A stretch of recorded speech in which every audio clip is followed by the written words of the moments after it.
Hey guys, it is May 22nd, Friday, coming into Memorial Day weekend. I remember as a kid, we used to always go out to my uncle's ranch. We'd have a big family reunion on Memorial Day. Just got out of school, everybody loads up in the rig, drives that hot drive through Arizona into New Mexico. It's a good times, but things have gone on, man. Families moved on, families dispersed. That's not happening like it used to. But it's definitely a really, really good memory. This morning, I was up at what was it 2:30 actually this morning. Had to get out to the shop, get some work done in the shop clothes. Had to get some things that I could not get done during the week. I'd love to have done some stuff at night, but man, I'm going till 8:30 at night, and I just end up falling asleep where I'm at. And in fact, more than once this week, I woke up fully dressed, keys in my pocket, pocket knife, all the stuff I carry in my pockets were still there. Legs hurting because I'm laying on top of it. But we're very, very busy. Lots of good things. I appreciate the trust everybody's putting us in our business, with me and my team for your business, for your real estate investment business. So we want to continue to keep earning that trust. We appreciate all the feedback we're getting on ways we can continue to make ourselves better at what we do. We're going to do our best with all of it. Just know that we're very, very interested in making sure you feel confident in who we are and what we're doing. So this next coming week, well, if you look at mortgage-backed securities, for one, let's jump into that real quick, see what the bonds are doing today. So we're going to look here at what we've got for the trading. So we're seeing it's still it's been staying flat, but as you can see right here today, we got a little bit of a drop, actually quite a bit, right to the support lines here. So that tends to happen before holidays, right? Really, really light trading today. A lot of people are splitting out of Wall Street. They're heading up into the northern part of New York. They're going to probably go hang out somewhere else for the weekend, getting that time away, getting that relaxation. So low trading, but sometimes we end up seeing things kind of go a little bit negative. I expect that we'll probably gain some ground back on Tuesday when the market opens back up. We'll get back up into these trading places. The only thing that kind of sucks about a day like this is I have quite a few extension I got to do, and it's costly to try and extend when you have days that go like this. We try and extend beforehand, and it's pricier to extend before that day, and sometimes you take a Hail Mary. So this is where we're at with our extension stuff. Today is getting affected by it. So we like to lock rates right when we know things are going to close. When we know that you're going to have appraisal coming in, we want to be very, very picky about when we lock those rates, because we don't want to be susceptible to this. We're talking about a really flat trading line here. With all these different coupons, and if we run into a risk of having to extend on the wrong day, it could cost a few bucks to do that. So looking at the other coupons, which we talked a little bit about last time, understanding that we have to look at a wider range of those coupons now, which I really didn't have to do as much anymore, because now the pricing is spreading a lot further over a lot different ground. So you can see this has stayed pretty flat in the 3.5. Not going to get into the other ones, the 3s and the 2.5s, just because it's taking too long to load with us trying to do this recording. But I did have a question come in from Scott. He asked if we can dumb it down a bit and talk a little about the difference between the 4, the 3.5, and the 3 coupons in general, and what they are. So what the coupon really is, that is the initial offering to whoever's going to invest in the mortgage-backed securities. So take it back to The Big Short, right? We had Lou Ranieri with his overhead projector, had little houses on it and the big circle around him.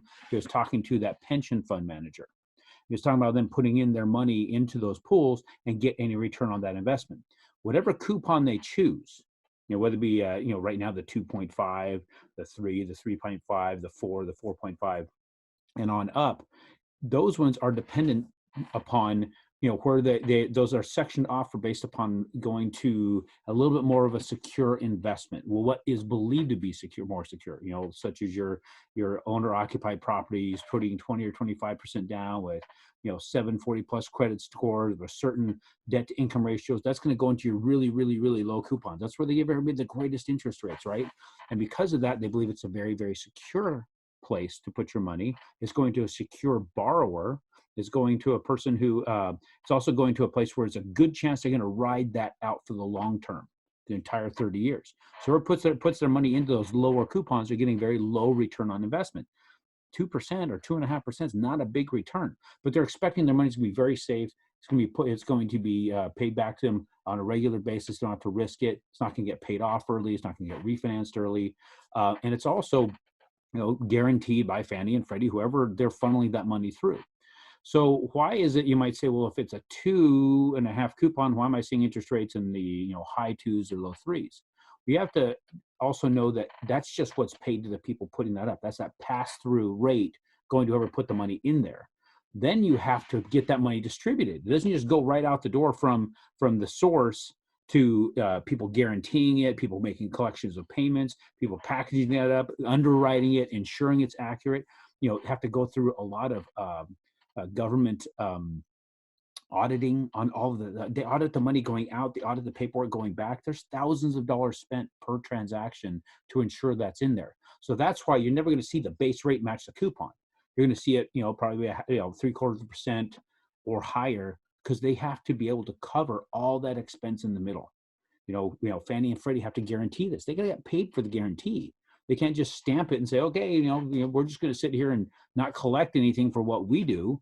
And then if the payments don't get made, somebody's still guaranteeing whoever put that money up. If it's a pension fund, they're ensuring that they get paid that return on investment, whether it's 2%, 2.5%, 3%, 3.5%, or 4%, or 4.5%, or 5%. Whatever it is they're getting paid, they have to guarantee they get paid that every single month. That's the deal. So they say, we're going to take your money, we're going to put it work out here in the marketplace, we're going to loan it out under these terms, and we're going to guarantee your return at that amount. And they're going to take the risk of putting it out there and guaranteeing they get paid. And they're going to go through the process of expense of trying to figure, okay, how much do we add into in a margin here to market this, put it to work, cover all our requirements with the federal government that has put all these checks and balances in place, make sure we're meeting all these requirements. It got much more expensive to manufacture loans when we got the Dodd-Frank Act, when we got the CFPB put in place. I mean, there's things that were necessary in there. There's also a lot of things that just take a lot of time and energy. I got a team of 22 people.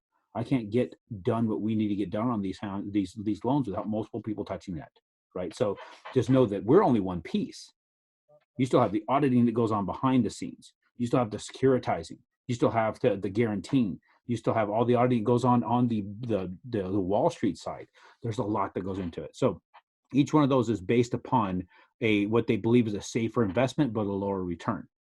And then those funds are allocated based upon where they believe is a safer investment for the lending. So they've got their belief on what is a really, really, really good loan, what's a high risk loan. It's believed real estate investors are possibly higher risk, therefore you get those higher interest rates. But that's what they have to do to entice people to put their money in for real estate investment. You look back at 2008, look at what happened there. There's a lot of people speculating on real estate. They weren't really investors. They weren't doing the long-term cash flow thing. They were buy it for 100,000, hope to sell it for 150 in 2 weeks. There was no cash flow going on. They were spending money to keep it going, money out of their pocket. And then when the music stopped, people were holding things they couldn't unload.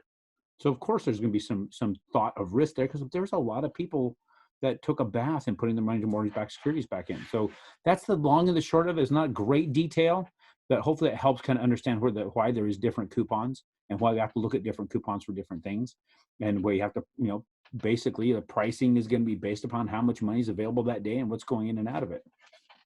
As far as the economic data coming up this next week, the bond market, stock market, everything's closed on Monday. We've got the Case-Shiller Home Price Index and the FHFA Home Price Index on Tuesday, so we get to see what's going on with the housing side of things.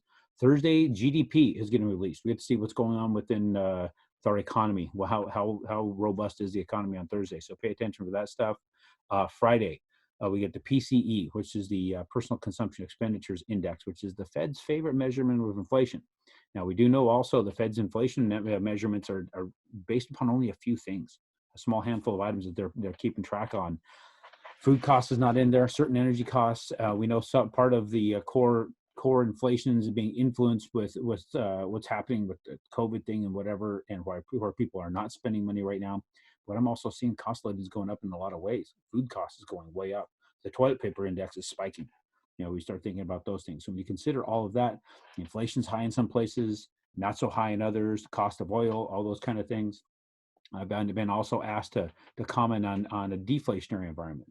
Well, I want to get a little bit more data in the background of where that question came from before I start hitting into those kind of things, because when you start thinking about a deflationary situation, we got to understand the context of where people were talking about that and what would be surrounding that, because we live in an environment where the cost of everything keeps going up. They're printing money like crazy, so things are inflating like crazy. So because of all that inflationary, everything that's going on that's causing inflation, it's kind of hard to really even wrap my head around where a person's coming with the deflation. So I definitely want to understand where that's coming from. And then behind me, this is a scene from the upper deck of my cabin where in Missouri, where the office is there, where you can see the sunrise. I had to take that picture. So I was sitting here actually writing. You have the right there in the chair. I had the master key system with me, and I was writing, actually finishing up, I think still running. I was just doing the finishing touches on that when that picture was taken before I got that out to the publisher. So that was just a really cool morning. I miss being out there as often as I used to be. I'm trying to get back out there soon. But thank you guys for the comments. Thank you for the information you're shooting it to us. We want to continue to give you the best data we can and get you ready for your next investment.